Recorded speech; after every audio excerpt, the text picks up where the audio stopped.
Hello everyone and welcome to another video.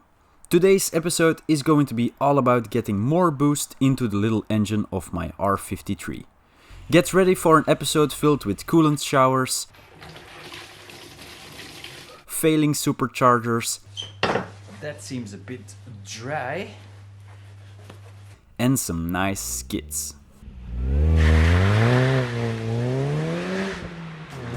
All my friends, yellow rider. After my body was caffeinated and the fire got roaring in the wood stove, my advanced heat reading device stated that it was warm enough to do some work.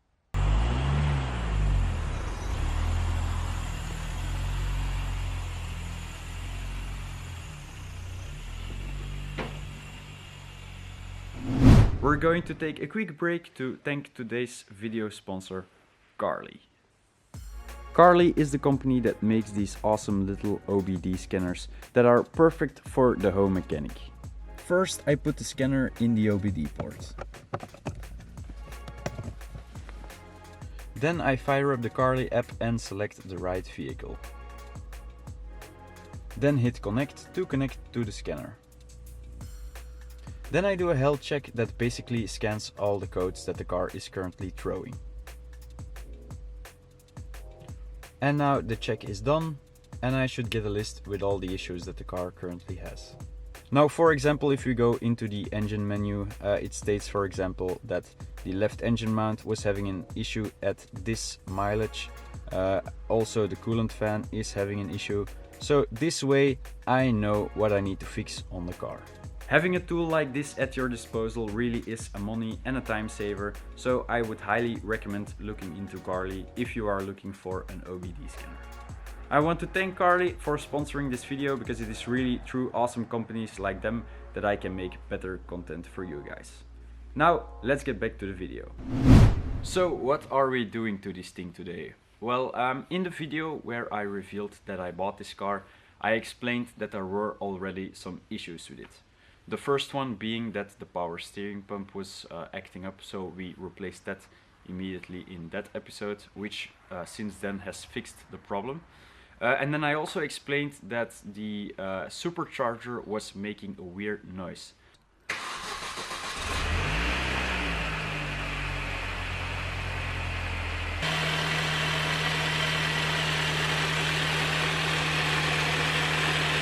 So we are going to do a Supercharger service, which is something that you need to do every 100,000 kilometers, I think. I'm not sure about the correct interval, but I'll put it in the screen once I find it.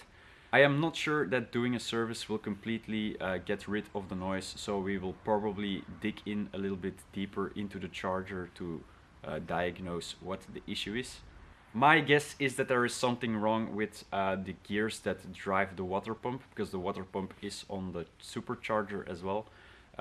So yeah, maybe there is an issue there, but we'll only find out when we take the charger off the car. And while the supercharger is off the car, it is also a convenient time to change the pulley on it. So this is a 15% reduction pulley, which basically means that the supercharger will be spinning faster and then creating more boost, which will result hopefully in some more power.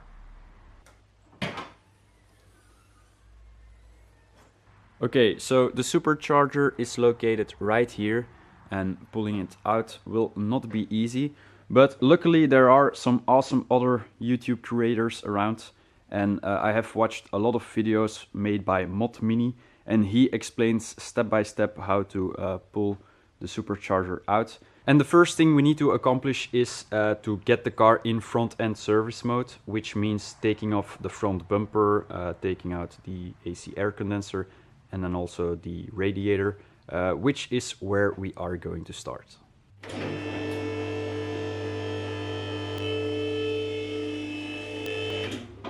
The first step is to take off the front bumper and crash bar.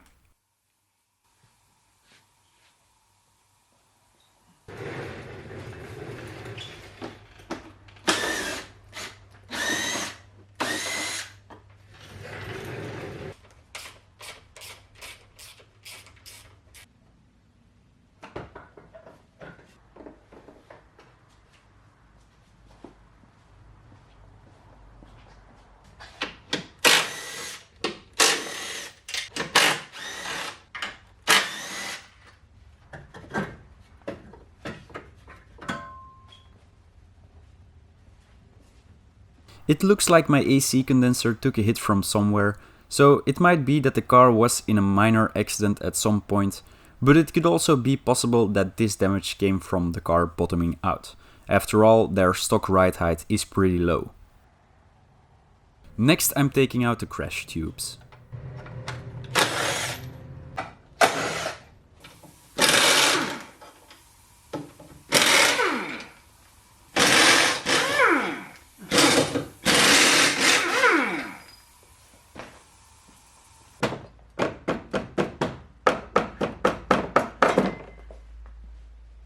Then the entire plastic front panel can be slid forwards onto a couple of bolts that I put in the frame rails. Now we have arrived at front-end service mode. How anyone can do work on the car like this is beyond me, because that still is not a lot of space.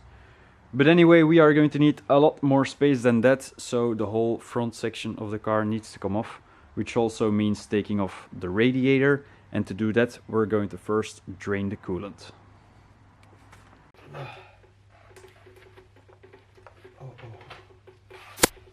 Ow! Oh, my poor little head.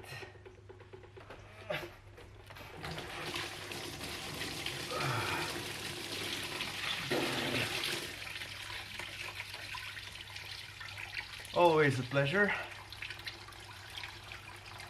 I am not disconnecting the AC lines to keep the refrigerant inside, so we'll have to put the condenser aside.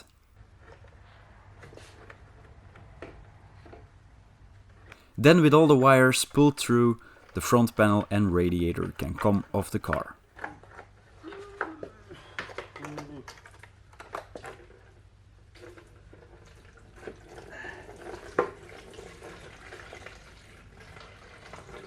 Next up is removing the serpentine belt, which is kind of complicated because normally you need a special mini tool to detension the belt. Being the intellectual that I am, I didn't buy this tool in advance, so I was left to making something on my own, which looks a little bit like this. It doesn't look like much, but I am very confident that it will work, especially since I've already tested it and it works. Okay, so the tension is off the belt, and I'll quickly show you how my tool accomplished it. So this bit goes over the bolt right there, and then deep down there is an edge on the tensioner, and if you pull upwards like that, you can detension the belt. And then deep down in there you can see the little plate that moves upwards once the belt is detensioned, and then you can slide in something like an Allen key or whatever you have available, which prevents the tensioner from retensioning the belt. Okay, so now the belt and the alternator can come off.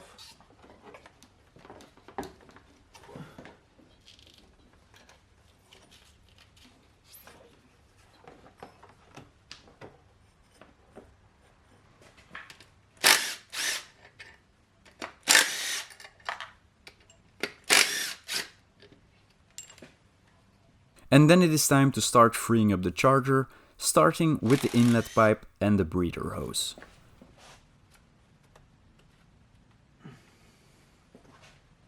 Okay, next I need to remove this hose, and that seems like a difficult hose clamp to get to. The fear of encountering these hose clamps is what keeps me up at night. No.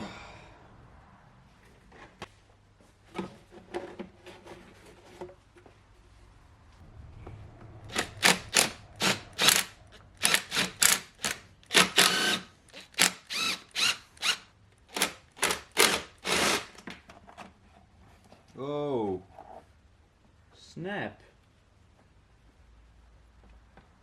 Well, I guess we'll add this to the list of parts to buy.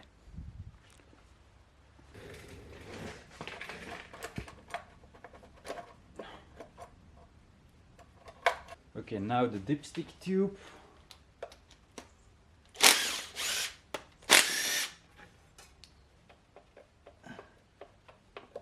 Oh, yeah. Almost there. Now only remains pulling the intercooler off, or disconnecting it at least, and then taking out the charger.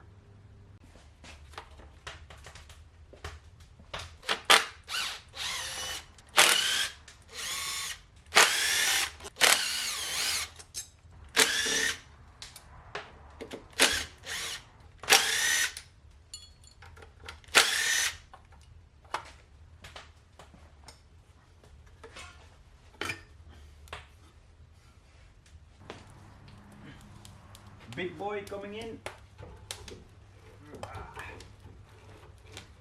Yes.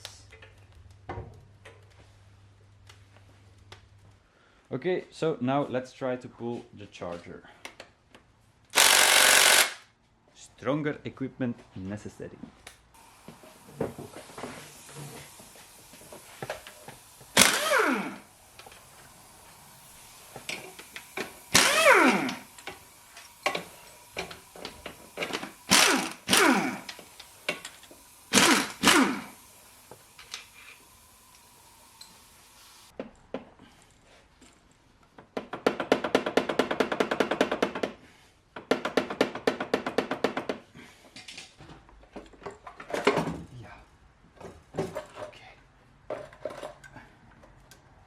Yes. That is one charger removed. Now let's investigate where the noise is coming from. I'm going to start with taking off the water pump.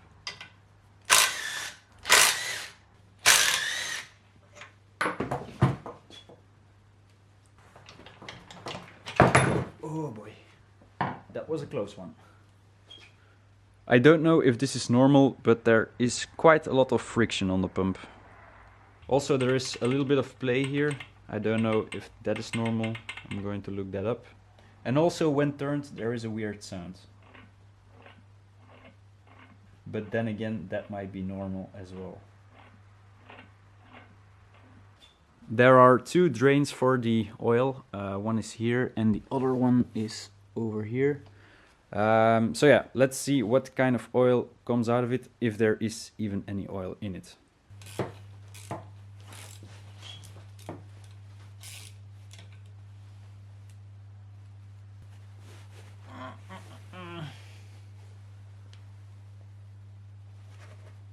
Oh, that seems a bit dry. Not good. Not good at all. Okay, let's see.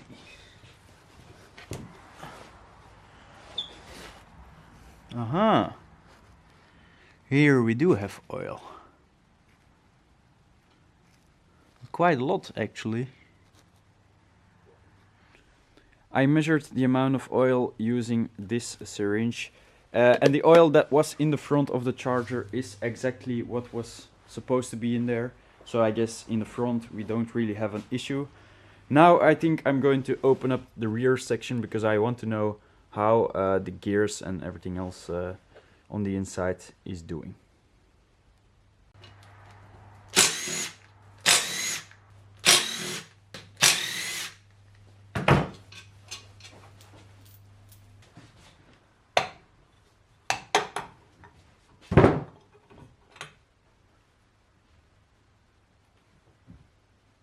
So this gear is driven by the supercharger, which then drives this gear, which drives the water pump. And I have read online that very often the oil seal that sits behind this gear gets bad, and then oil goes through to the other chamber. And then obviously what happens is that all the bearings in here go bad with this as a result. Not only is there a lot of play on the ball bearings, there is also a lot of damage on the gears themselves, which is a bummer. Now let's take a look inside the front part of the charger.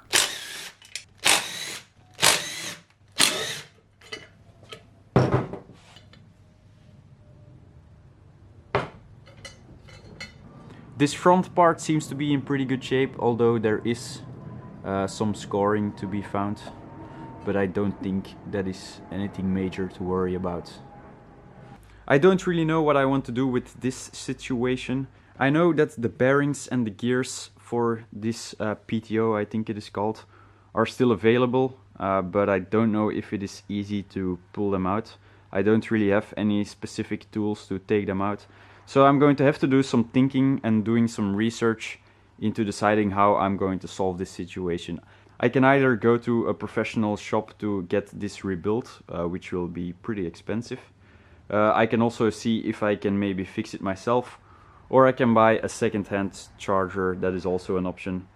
So yeah, I'm going to do some research first, and then we'll see how we handle this.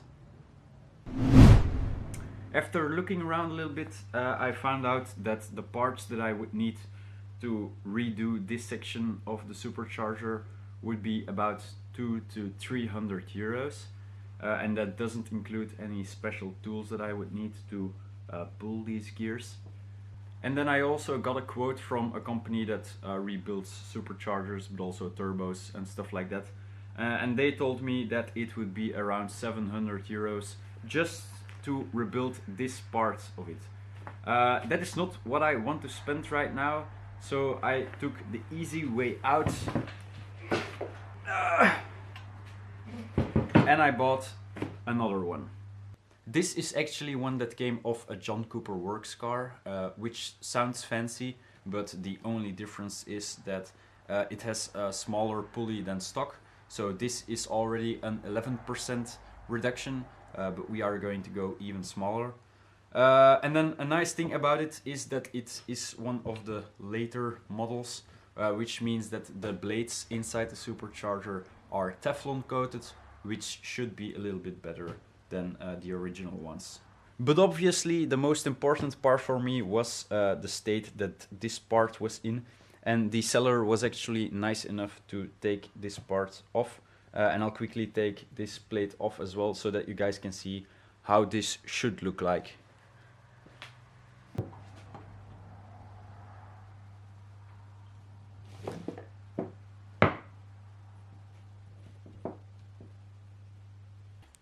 It is safe to say that the difference between the one that I just bought and the one that was on my car is night and day. It is very clear to see that the gears on the new one are in much better shape, and the bearing also is in very good condition.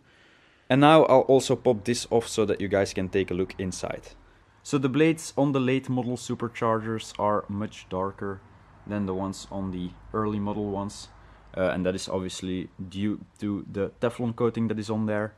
Other than that, I think this one also is in pretty good shape. There are some scratch marks on the blades, but I think that is pretty much normal for these things.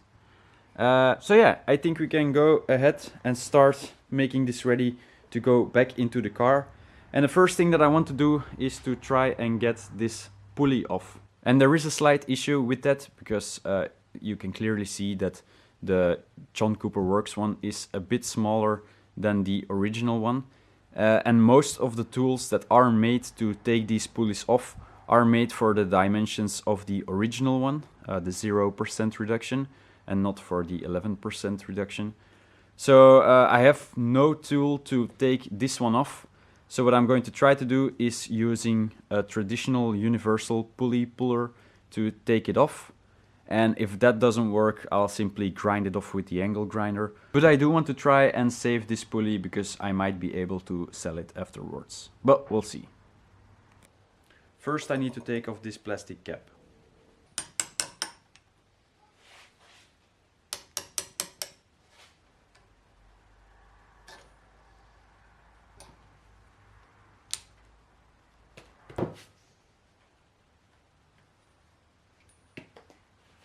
Next I'm putting in a bolt. And I made a small indentation in the heads so that it is easier to align my puller tool. I think the tool is on straight enough, so let's see what happens.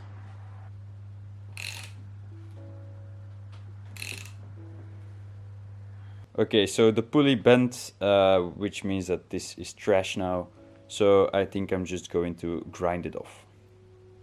I was warned that grinding the pulley off would be a tedious job, and that is absolutely correct. The main thing I need to focus on is not damaging the shaft with the grinder, and as an additional bonus I also have to make sure that I manage the heat caused by the grinding.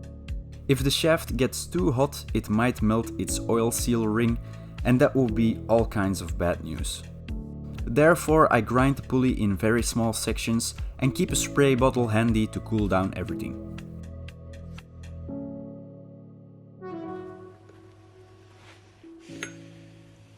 Whew! What a battle. With that ordeal out of the way, we can finally move to rebuilding everything. We are going to start with servicing the charger, changing the oil that was in it, and then we're also going to change out some of the gaskets, and the reduction pulley is going to go on. First I use some gasket maker to make a new seal for the PTO gear cover.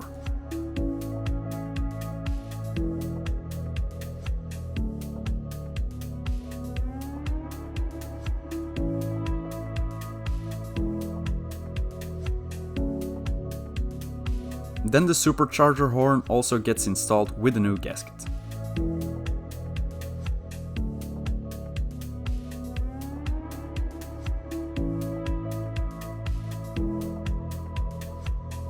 The KAVS reduction pulley consists out of an inner part that needs to go on first, and then an outer part that, when bolted down, squeezes onto the bottom part, locking the pulley in place.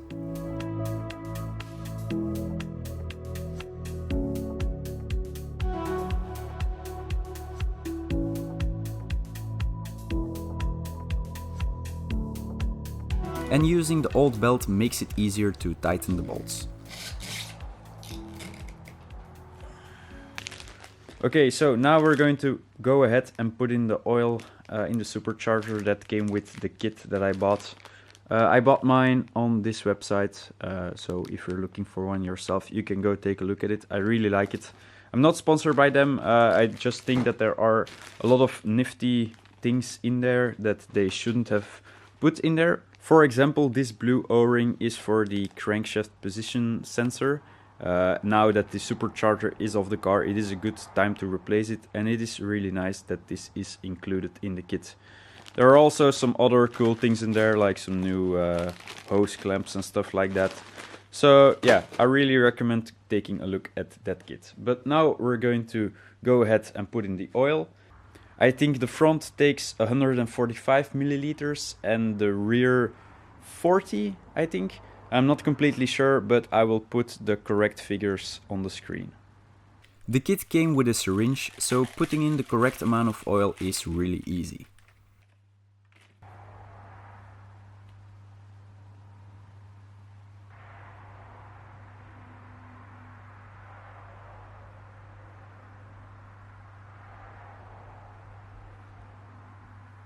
It also included new seals for the drain plugs, which is nice.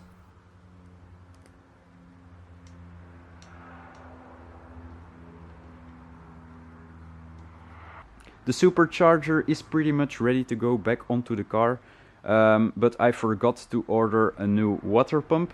So I just ordered one at BMW and that will be here tomorrow. But in the meantime, we still have plenty of stuff to do, and one of those things is changing the gasket on the valve cover.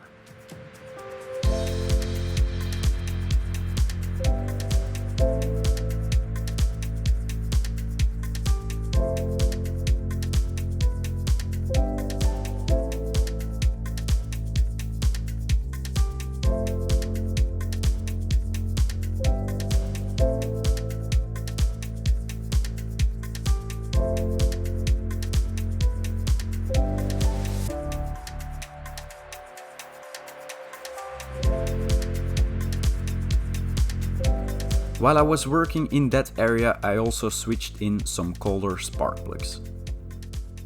Then I cleaned up the water pump flange and gave it a new seal.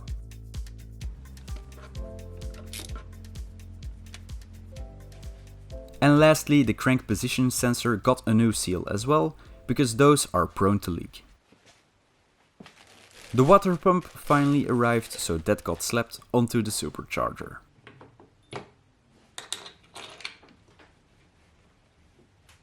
That is one charger ready to go back onto the car, so let's make it happen.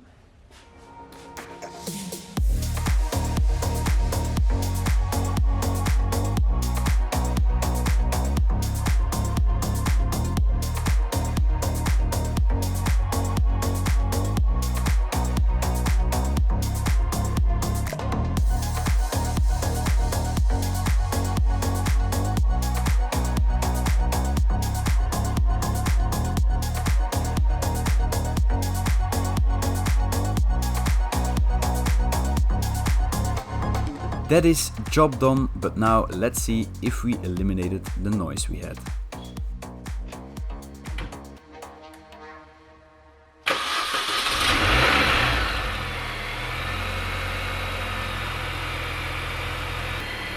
That sounds pretty good. I haven't found any issues with the car yet, so I think it is safe that we go for a test drive. But first I think I'm going to clean up the shop a little bit because it is an absolute mess in here, and I might also go for a different set of clothes and a shower because I am pretty disgusting myself. So I'm going to do all of that and then we'll meet up back in the car. Okay, ladies and gentlemen, it is finally time to do some driving with this thing. I have to admit that I have been driving the car to work and back the past few days. And I haven't filmed this bit yet because the weather was really bad outside. It was raining pretty much all the time. But this afternoon it looks like it is going to stay dry, so we can go for a bit of driving today. And the goal for this bit of the video is to show you guys how much faster this car has got and what it feels like to drive. And the first thing that I want to do is a 0 to 60 or a 0 to 100 depending where you come from. So yeah, let's get going.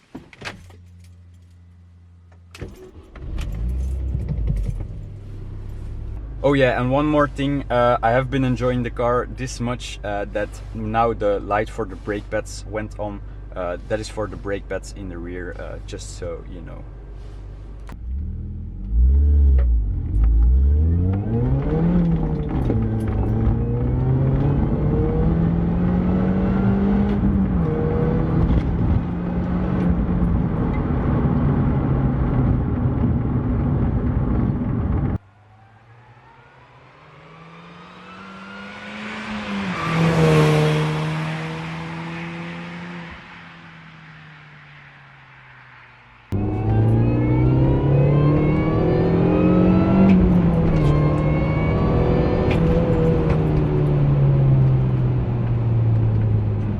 Well, how does the car drive? Well, pretty much it feels like it has 15 to 20 horsepower more than it did before.